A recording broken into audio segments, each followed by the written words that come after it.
আমাদের রক্তের দাগ এখনো শুকায়নি। নারায়ণগঞ্জে প্রায় 46 জন তাজা প্রাণ ভাই বোন জীবন দিয়েছে। ঢাকার পরেই এখানে স্বৈরাচার গডফাদার পতনের জন্য সবচাইতে বেশি আন্দোলন সংগ্রাম এখানে হয়েছিল।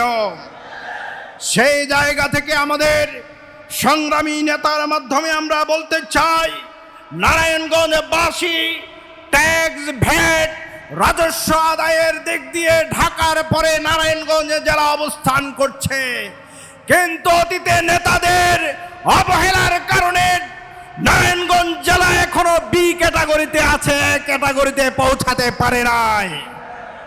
আমরা মনে করি এখানকার এমপিরা যদি আওয়াজ না তুলে, আপনি নারায়ণগঞ্জের জনগণের পক্ষে এক ক্যাটাগরি জেলা করার জন্য আপনি আমাদের পক্ষে আওয়াজ তুলবেন ইনশাআল্লাহ। সম্মানিত নারায়ণগঞ্জবাসী, আমরা আজকে আমাদের প্রধান অতিথিকে পেয়েছি, যিনি বাংলাদেশের কণ্ঠস্বর হয়ে ইতিমধ্যে বাংলাদেশের মানুষের অধিকার আদায়ের জন্য বাংলাদেশের এক নাম্বার জনপ্রিয় নেতা হিসেবে যিনি পরিণত হয়েছেন। আমরা আমাদের প্রিয় নেতাকে পেয়ে নারায়ণগঞ্জবাসী আবেগপ্লুত।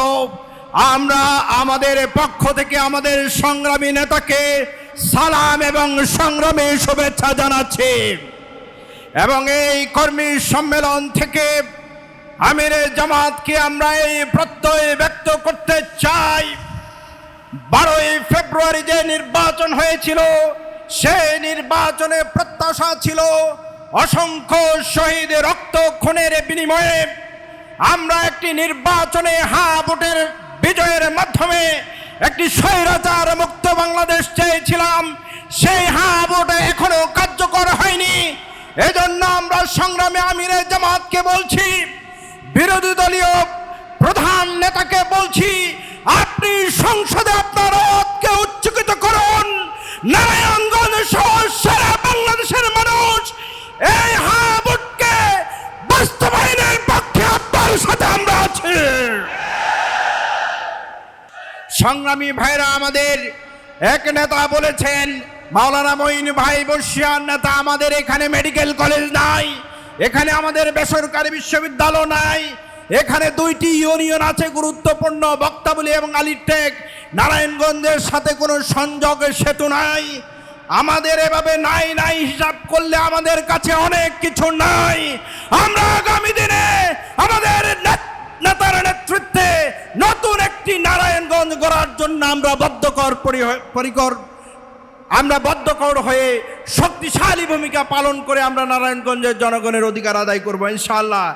এর বাইরে হচ্ছে, এখানে যে সকল শহীদ ভাইরা রয়েছেন তাদের এখনো পর্যন্ত সরকারি যে সুযোগ সুবিধা পাওয়ার কথা ছিল, তাদের পরিবার সেই সুযোগ সুবিধা পাচ্ছে না।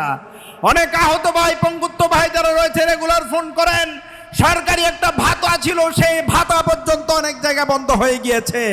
অবিলম্বে শহীদের পরিবারের পাশে এবং পঙ্গু পরিবারের সাথে পঙ্গুদের চিকিৎসার জন্য প্রয়োজনীয় ব্যবস্থা করতে হবে। এর বাইরে অনেক কথা আছে, সর্বশেষ একটা কথা বলে শেষ করতে চাই, সেটা হচ্ছে নারায়ণগঞ্জ সিটি কর্পোরেশন, নারায়ণগঞ্জ জেলা পরিষদ, নতুন গঠিত নারায়ণগঞ্জ উন্নয়ন কর্তৃপক্ষ যেটি রয়েছে, এখানে বিএনপির দলীয় নেতাদেরকে এখানে বসানো হয়েছে। কিন্তু নতুন বাংলাদেশে আমরা জনগণের নির্বাচিত নেতা দেখতে চাই, যারা প্রকৃতপক্ষে জনগণের উন্নয়নে ভূমিকা পালন করবে।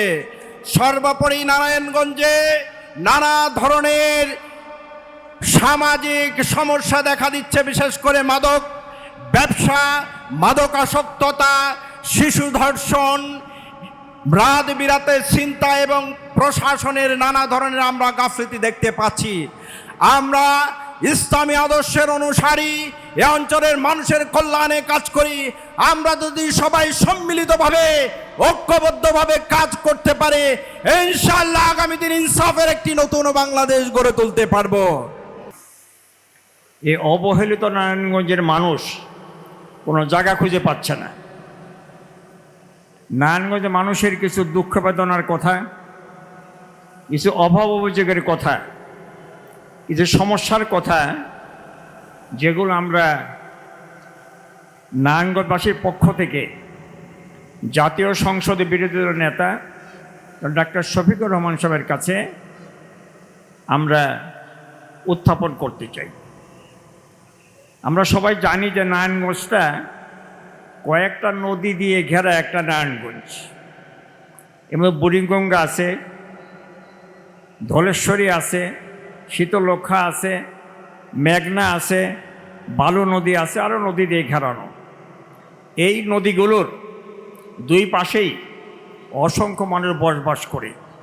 তারা প্রতিদিনই এই পার ওই পারে আসা যাওয়া করতে হয়। এই পারাপারের জন্য কত বছর থেকে মানুষেরা কষ্ট করে আসছে সীমার সংখ্যা বলা যাবে না।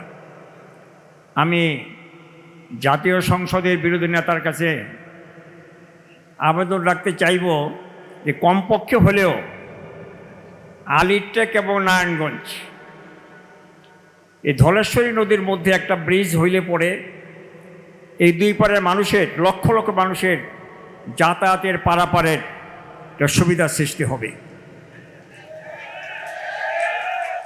পাশাপাশি আমাদের হাজীগঞ্জ এবং নবীগঞ্জ, হাজীগঞ্জ নবীগঞ্জ এই দুই পারের মধ্যে একটা ব্রিজ হওয়ার জন্য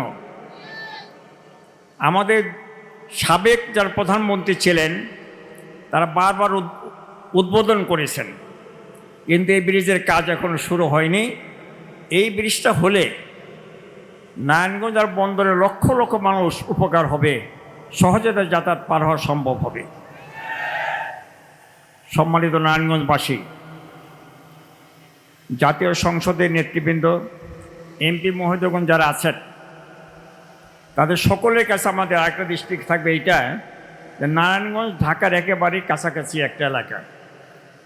যারা ঢাকার মহানগরীতে এমপি নির্বাচিত হয়েছেন তারা আমাদের নারায়ণগঞ্জের ঘনিষ্ঠ প্রতিবেশী। সেই হিসেবে প্রতিবেশীদের হক আদায় করার জন্য আমাদের এমপি মহোদয়কে দৃষ্টি আকর্ষণ করছি। এত কাছাকাছি হওয়ার পরেও নারায়ণগঞ্জের স্বাস্থ্য ব্যবস্থা যেটা, স্বাস্থ্য খাত যেটা, চিকিৎসা ব্যবস্থা যেটা, এটা এত কি দুরবস্থা, এটা বলে শেষ করার মতো নয়। সংক্ষেপে কথা বলতে গিয়ে এটুকু আবেদন করব, নারায়ণগঞ্জে কোনো মেডিকেল কলেজ নাই। একটা মেডিকেল কলেজ এবং স্পেশালাইজড একটা হাসপাতাল নারায়ণগঞ্জ যাতে হয় তার জন্য আমি আমাদের নেতৃবৃন্দের দৃষ্টি আকর্ষণ করছি। সম্মানিত নারায়ণগঞ্জবাসী, অনেক দাবি দেওয়ার কথা আছে, অনেক সমস্যার কথা আছে, সব কথা বলে শেষ করা যাবে না।